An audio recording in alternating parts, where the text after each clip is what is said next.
ومن أعظم خصائص طالب العلم أن يحفظ وقته وأن يعتني في وقته وأن يحرص عليه أشد من حرصه على الدينار والدرهم.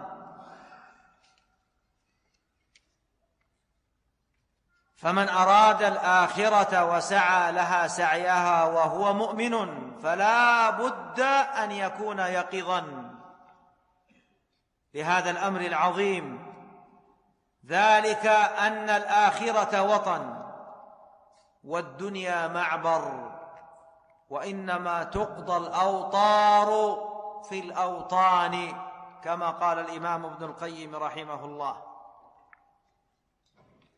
اعلم بارك الله فيك أن الوقت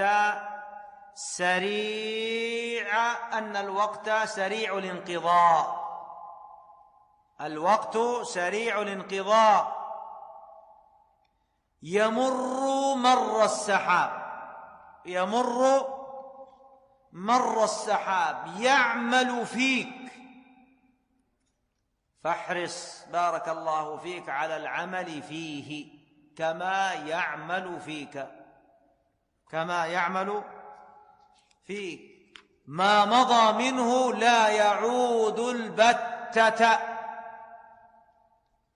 ما مضى منه لا يعود.